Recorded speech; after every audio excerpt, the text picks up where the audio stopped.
यमराज जी ने बताया पितृपक्ष में मृत परिजन सपने में क्यों आते हैं। श्री शिवाय नमस्तुभ्यम। हर हर महादेव। आप सभी का दिन शुभ और मंगलमय हो। क्या आपको भी पितृपक्ष में सपने में मरे हुए लोग दिखाई देते हैं?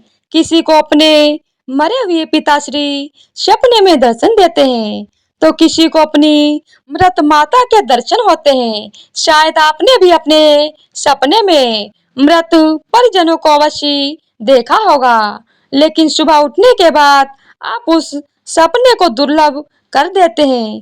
क्या आपके मन में कभी ऐसा विचार आया कि आपको ऐसा सपना क्यों दिखाई दिया? फिर इस सपने का अर्थ क्या हो सकता है? लेकिन क्या आप जानते हैं, सपने में मरे हुए परिजन दिखाई देने पर हमें महत्वपूर्ण संकेत भी मिलते हैं। पितृपक्ष में सपने में मृत परिजन दिखाई देना कोई आम बात नहीं है। इसके पीछे गहरा रहस्य छुपा हुआ है, जिनका वर्णन हमारे पुराणों में किया गया है। आज हम आपको उन्हीं महत्वपूर्ण संकेतों के विषय में बताने जा रहे हैं, इसीलिए आप इस वीडियो को पूरा अवश्य देखिएगा, क्योंकि आधा अधूरा ज्ञान घातक हो सकता है। आज की इस प्रस्तुति में हम आपको पितृपक्ष में सबसे अधिक सुने जाने वाली एक महान कथा सुनाने जा रहे हैं। इस कथा के माध्यम से आपको समझ में आएगा कि सपने में मरे हुए लोग देखने का क्या अर्थ होता है। अगर सपने में मरे हुए लोग दिखाई देते हैं, तो हमें बहुत ही महत्वपूर्ण संकेत मिलते हैं। कथा को शुरू करने से पहले आप सभी से निवेदन है कि आप इस वीडियो को लाइक अवश्य करें और कमेंट में जय श्री कृष्णा राधे राधे अवश्य लिखें। तो चलिए आपको सुनाते हैं। वह प्राचीन कथा है। इस कथा को सुनने मात्र से ही पितरों की कृपा प्राप्त होती है। एक बार देव ऋषि नारद यमराज से मिलने के लिए यमलोक जाते हैं। यमराज देव ऋषि नारद का बड़े प्रेम से आदर एवं सत्कार करते हैं और उन्हें प्रणाम करते हुए कहने लगते हैं, हे देव ऋषि, यमपुरी में आपका स्वागत है। आपके दर्शन से आज मैं धन्य हुआ और आपके चरण पड़ने से यमपुरी की शोभा बढ़ गई है। इस प्रकार से यमराज के द्वारा स्वागत किए जाने पर देव ऋषि नारद प्रसन्न होते हैं और यमराज को भी प्रणाम करते हैं और कहते हैं कि हे मृत्यु के देवता यमराज, आपको भी मेरा प्रणाम है। आपके आदर सत्कार से हम अत्यंत प्रसन्न हुए। फिर यमराज नारद जी से कहते हैं, हे देव ऋषि, आज आपका यमलोक में आने का क्या प्रयोजन है? अवश्य कोई महत्वपूर्ण कार्य अथवा कोई महत्वपूर्ण समाचार लेकर आए होंगे, या फिर हमसे कोई भूल तो नहीं हुई है? कृपया बताइए, मैं आपकी क्या सेवा कर सकता हूँ?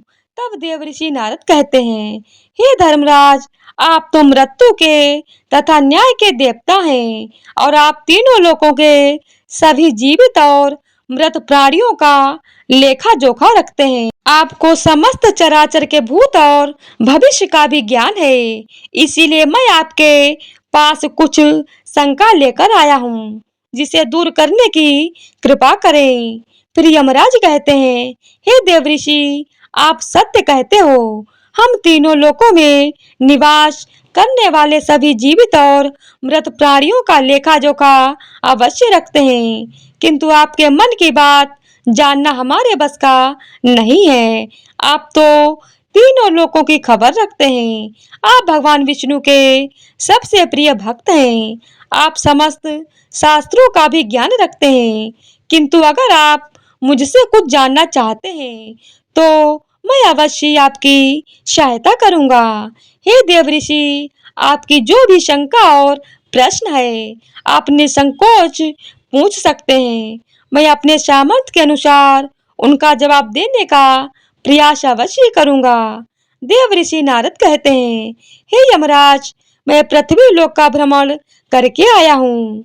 मैंने पिशाच, प्रेत, कुष्मांड, वेताल, चुड़ैल, पिशाचिनी आदि प्रकार की कई विचित्र चीजें देखी हैं जो जंगल में निवास करती हैं। इसके साथ ही मैंने देखा है यह सभी दुष्ट शक्तियां मनुष्यों को परेशान करती हैं, उन्हें दुख देती हैं। इसका क्या कारण है? यह सभी बुरी शक्तियां मनुष्यों को क्यों परेशान करती हैं? तथा मेरे मन में अन्य एक प्रश्न है कि मनुष्य कई बार सपने में अपने पूर्वजों को देखता है, तो इसका क्या अर्थ होता है? सपने में मरे हुए लोग दिखाई देने का क्या मतलब है? इससे मनुष्य को कौन से संकेत मिलते हैं? मैं समस्त मनुष्य जाति के कल्याण के लिए इन प्रश्नों के उत्तर जानने के लिए ही आपके पास आया हूँ। नारद जी के प्रश्न सुनकर यमराज कहते हैं, हे देवऋषि, आपने समस्त मानव जाति के कल्याण के लिए उचित ही प्रश्न किया है। मैं आपको इन सभी प्रश्नों के उत्तर अवश्य देता हूँ, किंतु उससे पहले मैं आपको एक अत्यंत पवित्र कथा सुनाता हूँ। इस कथा में आपको सभी प्रश्नों के उत्तर मिल जाएंगे। आप इस कथा को ध्यान से अवश्य सुने। जो भी मनुष्य इस कथा का श्रवण करता है, मैं उसके सभी अपराध माफ करता हूँ। तब नारद जी कहते हैं, हे धर्मराज, आप मुझे वाग्महान कथा सुनाइए, मैं इसे ध्यान से सुनूंगा। प्रिय श्रोताओं, फिर यमराज देव ऋषि नारद को यह महान कथा सुनाते हैं। तो चलिए आपको वह कथा सुनाते हैं। आप सभी इस कथा को ध्यान से सुनिएगा। एक समय की बात है, मध्य देश में एक अत्यंत शोभायमान नगरी थी, जहाँ पर एक सेठ अपने 4 भाइयों के साथ निवास करता था। उस सेठ का नाम धर्मन था। उसके 4 भाई सुमन, नंदन, विरचन और विमान थे। सेठ और उसके भाइयों का विवाह हो चुका था और सभी बड़े प्रेम के साथ एक दूसरे के साथ रहते थे। सेठ के पास किसी चीज की कोई कमी नहीं थी। वह और उसके भाई बहुत मेहनती थे और मिलजुल कर व्यापार और खेती करते थे। पूरे नगर में सेठ के जितना कोई धनवान नहीं था। यह सारी संपत्ति सेठ को अपने पूर्वजों से ही प्राप्त हुई थी। सेठ के पूर्वज महादानी और दयावान थे। वे सभी दान धर्म तथा अनेक प्रकार के यज्ञ हवन आदि धार्मिक कार्य किया करते थे।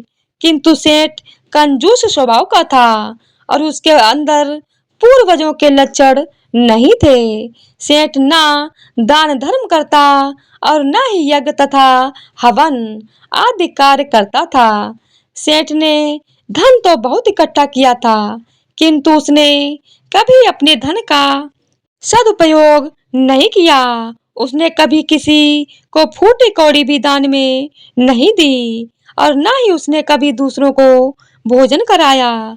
सेठ के पूर्वज तो मंदिरों में भंडारा दिया करते थे, गरीबों को वस्त्र तथा अन्न का दान किया करते थे, लेकिन सेठ ने अपने पूर्वजों का कभी अनुसरण नहीं किया।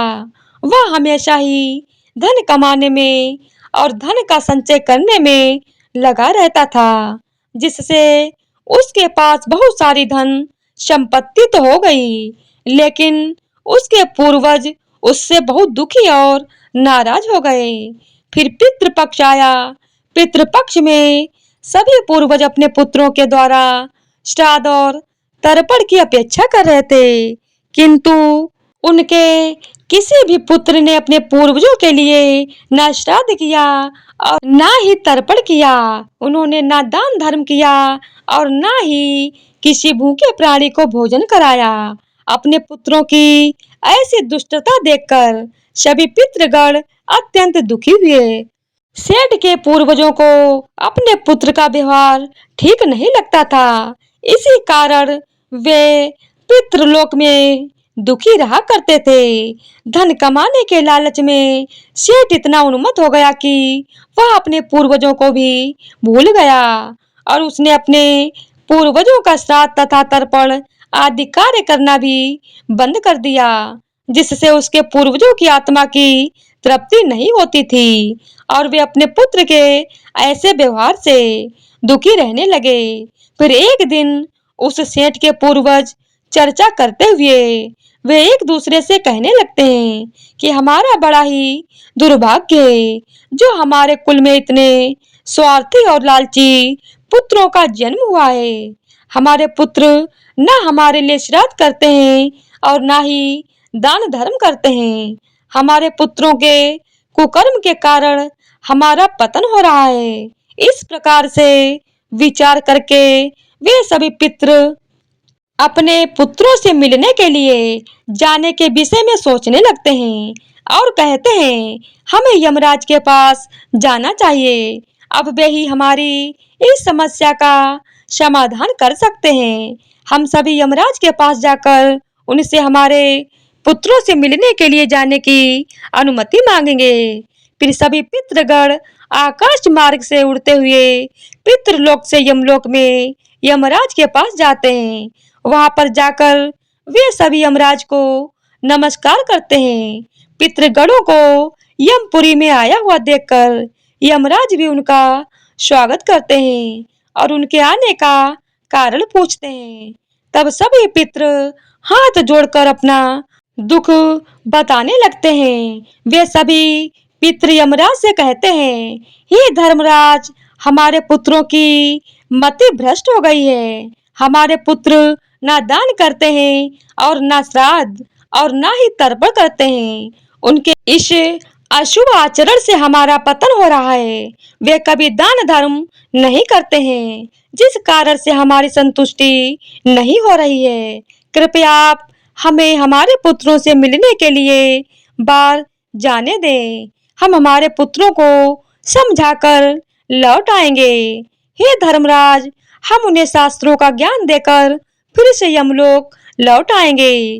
तब यमराज ने उन्हें आज्ञा देते हुए कहा, हे महात्माओं, तुम अपने पुत्र को मिलने के लिए तो नहीं जा सकते, किंतु तुम अपने पुत्र को स्वप्न के माध्यम से संकेत अवश्य दे सकते हो। इसीलिए आप सभी अपने पुत्रों के सपने में जाकर संकेत देकर उन्हें अपना दुख समझा सकते हो। फिर वे सभी पितृ इस बात पर सहमत हो जाते हैं और एक एक करके अपने सभी पुत्रों के सपनों में जाकर उन्हें दर्शन देते हैं। सबसे पहले वे अपने बड़े पुत्र के अर्थात उस सेठ धर्म के सपने में उसे दर्शन देते हैं और उसे संकेत देते हैं, किंतु उनका बड़ा पुत्र उनके संकेतों को समझ नहीं पाता है।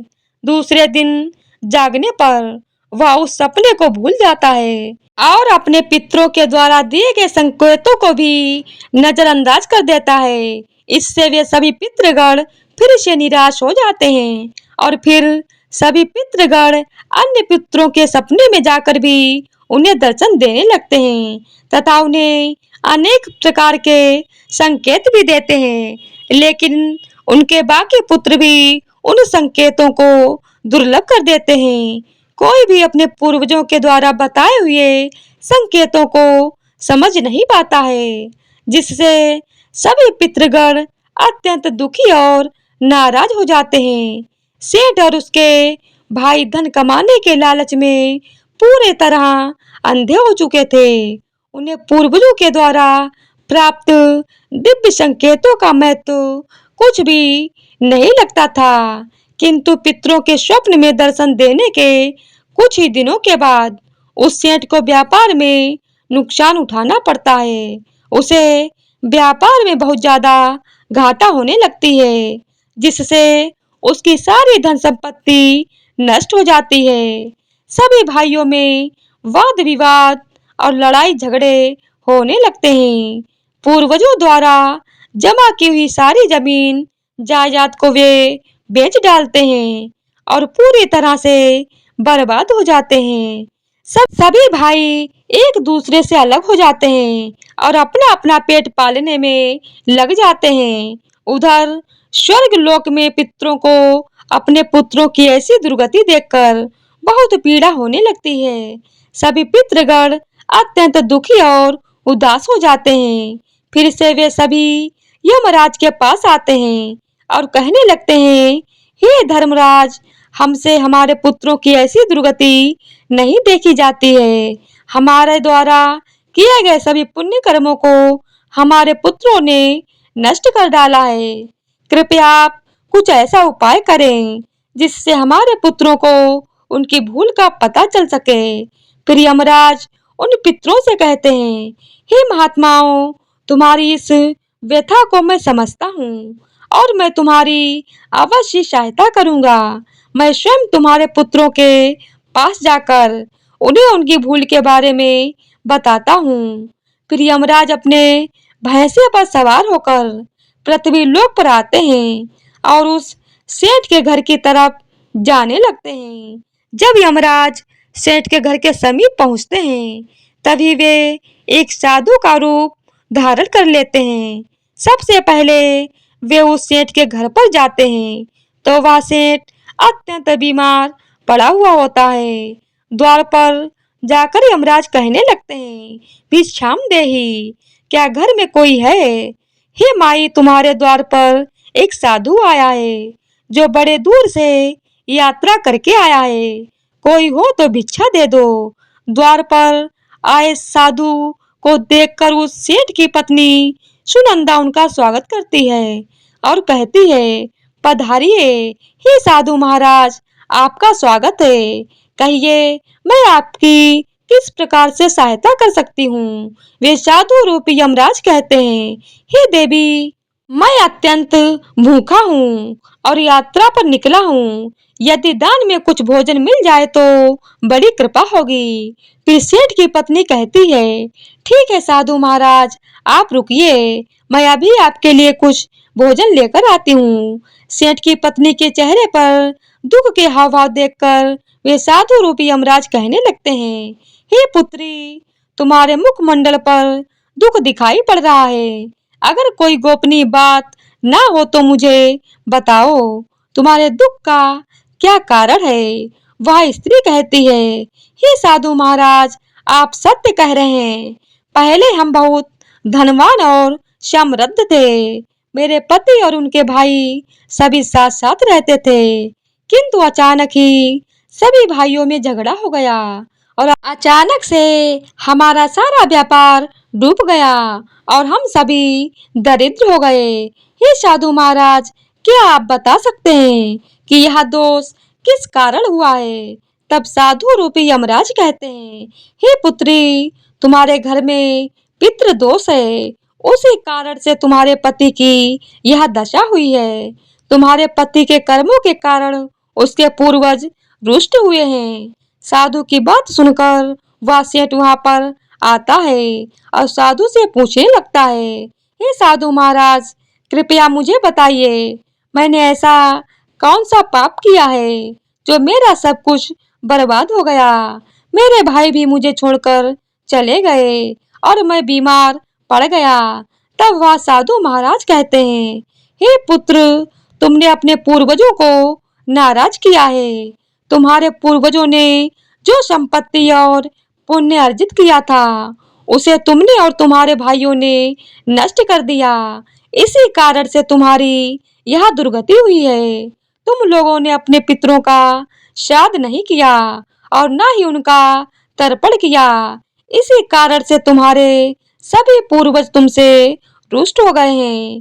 तुम्हारे पूर्वजों ने सपनों में आकर तुम्हें कई महत्वपूर्ण संकेत दिए थे, किंतु तुमने उन संकेतों को दुर्लभ कर दिया और अपने पूर्वजों को अपमानित कर दिया है। यही कारण है कि तुम्हारा सारा वैभव नष्ट हो चुका है। इस प्रकार से उस साधु के द्वारा बताने पर उस सेठ को सब कुछ पता चल जाता है।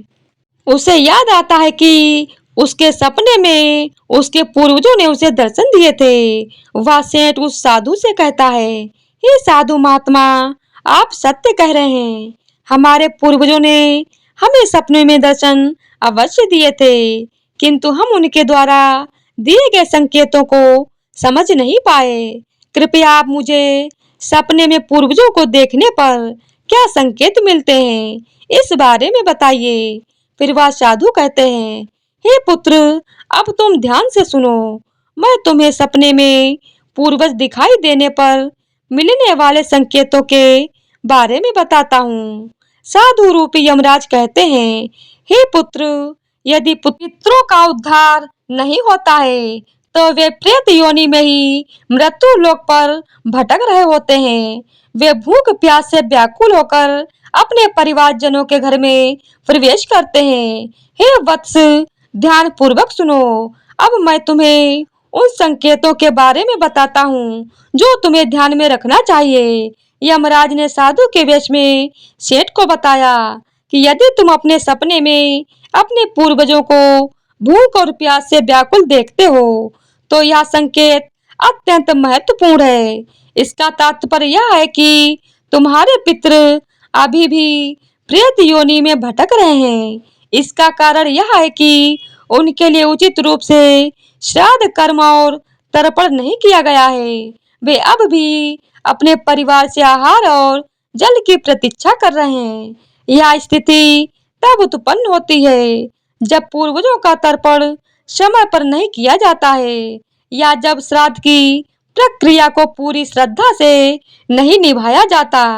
तुम्हारे पूर्वज स्वप्न के माध्यम से अपनी पीड़ा व्यक्त कर रहे हैं ताकि तुम उनकी स्थिति को समझो और उनके लिए आवश्यक धार्मिक अनुष्ठान कर सको। इस समस्या का समाधान यही है कि अपने पितरों के लिए विधि पूर्वक श्राद्ध कर्म और तर्पण किया जाए। सेठ को और स्पष्ट करते हुए यमराज बोले, अगर तुम्हें सपने में मृत पूर्वज जंजीरों में बंधे हुए दिखाई देते हैं तो यह अत्यंत चिंता का विषय है। यह संकेत इस बात का प्रतीक है कि तुम्हारे पितृ किसी बंधन में हैं और उन्हें मुक्ति नहीं मिल पाई है। यह स्थिति तब उत्पन्न होती है जब उनके श्राद्ध या तर्पण समय पर नहीं किए जाते या उनके लिए आवश्यक धार्मिक कृत्य अधूरे रहते हैं। यह दर्शाता है कि पितरों की मुक्ति में बाधाएं उत्पन्न हो रही हैं। इस समस्या का समाधान भी यही है कि तुम दान धर्म और श्राद्ध तर्पण का आयोजन करो ताकि पितरों की आत्मा को शांति मिल सके और वे अपने बंधनों से मुक्त हो सकें। यमराज ने गंभीरता से कहा, हे वत्स, अगर तुम्हारे पूर्वज सपने में मैले और फटे पुराने वस्त्र पहने हुए दिखाई दें तो यह अत्यंत अशुभ संकेत है। यह इस बात का प्रतीक है कि तुम्हारे पितृ अत्यधिक दुखी और पीड़ित हैं। वे प्रेत योनि में भटक रहे हैं और उनकी आत्मा को शांति प्राप्त नहीं हो पा रही है। तब यह होता है जब उनके लिए श्राद्ध कर्म तर्पण और पिंडदान नहीं किया जाता। इसीलिए जब भी इस प्रकार का सपना आए, अपने पूर्वजों की आत्मा की शांति के लिए तुरंत पिंडदान और तर्पण करना अनिवार्य होता है। सेठ से बात करते हुए साधु रूपी यमराज ने समझाया कि अगर तुम्हारे पूर्वज सपने में तुमसे कुछ मांगते हुए दिखाई दें तो यह इस बात का संकेत है कि उनकी कोई अधूरी इच्छा बाकी रह गई है। उनके जीवन काल की कोई अभिलाषा अधूरी रह गई थी जो उन्हें मुक्ति प्राप्त करने में बाधा डाल रही है। ऐसे सपनों में यह देखना महत्वपूर्ण है कि वे किस प्रकार की वस्तु की मांग कर रहे हैं। तुम्हें उस वस्तु या उसकी समरूप चीज का दान करना चाहिए ताकि उनके अधूरे कार्य पूर्ण हो सके और उनकी आत्मा को शांति प्राप्त हो सके। जब उनकी इच्छाएं पूरी हो जाती हैं तो वो प्रेत योनि से मुक्ति पा लेते हैं।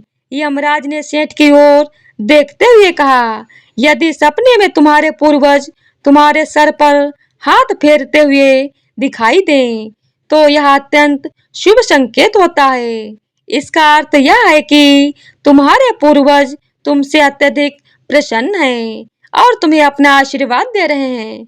ऐसे सपने इस बात का प्रतीक होते हैं कि तुम्हारे जीवन में कुछ अच्छा होने वाला है और तुम्हारे पूर्वज सदैव तुम्हारे साथ रहकर तुम्हारी रक्षा कर रहे हैं। यह संकेत तुम्हारे पितरों की प्रसन्नता का प्रतीक है जो उनके आशीर्वाद के रूप में प्रकट हो रहा है। यमराज ने समझाया कि अगर तुम्हारे पूर्वज सपने में तुम्हारी ओर हाथ बढ़ाते हुए दिखाई दें, तो यह अत्यंत शुभ संकेत है।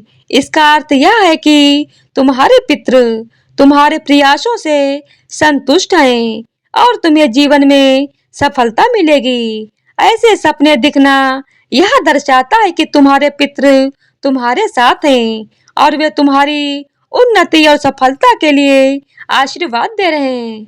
इस प्रकार के सपने आने पर तुम्हें यह सुनिश्चित करना चाहिए कि तुम सही मार्ग पर चल रहे हो। यमराज ने चिंतित स्वर में कहा, हे वत्स, यदि सपने में तुम्हारे पूर्वज अचानक अदृश्य हो जाते हैं, तो यह एक अशुभ संकेत होता है।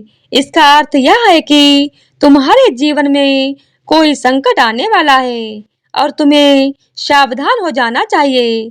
इस सपने इस बात का सूचक है कि निकट भविष्य में कोई बड़ी कठिनाई तुम्हारे सामने आ सकती है। ऐसे सपनों से यह सीख मिलती है कि हमें मानसिक और आध्यात्मिक रूप से किसी भी आने वाले कष्ट के लिए तैयार रहना चाहिए। सेठ को और अधिक गंभीर होते हुए यमराज बोले, अगर सपने में तुम्हारे पूर्वज क्रोधित अवस्था में दिखाई दें, तो यह इस बात का संकेत है कि वे तुमसे नाराज हैं। इसका अर्थ यह है कि तुम कोई ऐसा कार्य कर रहे हो जो उन्हें पसंद नहीं है और वो चाहते हैं कि तुम उस कार्य को बंद कर दो। यह एक चेतावनी है कि तुम्हारे कर्मों में कोई कमी है और तुम्हें अपने मार्ग पर विचार करना चाहिए। इस प्रकार का सपना आने पर तुम्हें अपने कार्यों की समीक्षा करनी चाहिए और सही मार्ग पर चलने का प्रयास करना चाहिए। यमराज ने दुख भरे स्वर में कहा, हे वत्स, अगर तुम अपने सपने में अपने पूर्वजों को रोते हुए देखो, तो यह अत्यंत अशुभ संकेत है। इस बात का प्रतीक है कि तुम्हारे जीवन में कोई बड़ा संकट आने वाला है और तुम्हारे पूर्वज उस संकट से बहुत दुखी हैं।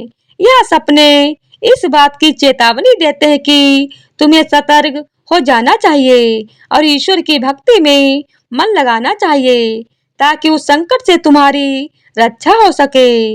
यमराज मुस्कुराते हुए बोले, यदि सपने में तुम्हारे पूर्वज स्वस्थ, प्रसन्न और तेजस्वी दिखाई दें, तो यह अत्यंत शुभ संकेत है।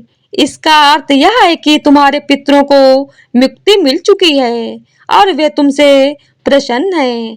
ऐसे सपने इस बात का संकेत होते हैं कि तुम्हारे पितृ तुम्हें आशीर्वाद दे रहे हैं और तुम्हारे जीवन में सुख, शांति और समृद्धि आने वाली है। यह संकेत यह दर्शाता है कि तुम सही मार्ग पर चल रहे हो और तुम्हारे पूर्वज तुम्हारी प्रगति से संतुष्ट हैं। यमराज ने चेतावनी भरे स्वर में कहा, अगर पितृ पक्ष के दौरान तुम्हें सपने में घोड़ा, हाथी, बैल या कोई विकृत मनुष्य दिखाई दे, तो यह इस बात का संकेत है कि तुम्हारे पितरों की मुक्ति नहीं हुई है और वे अब भी प्रेत योनि में भटक रहे हैं।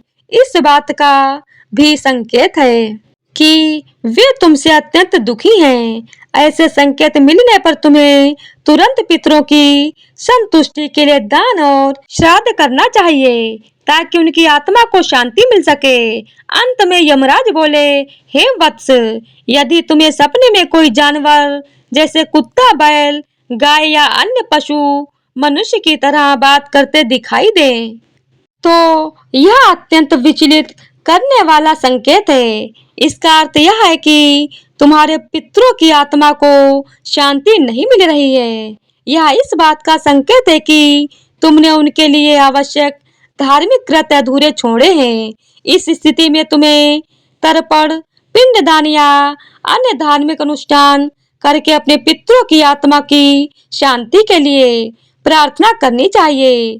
तब वह साधु रूपी यमराज जी कहते हैं, हे पुत्र, यदि तुम्हें भी इस प्रकार के सपने दिखाई पड़े, तो तुम्हें अपने पूर्वजों को प्रसन्न करने के लिए दान, धर्म, तर्पण, श्राद्ध आदि कर्म करने चाहिए, जिससे तुम्हारे सभी कष्ट दूर होंगे।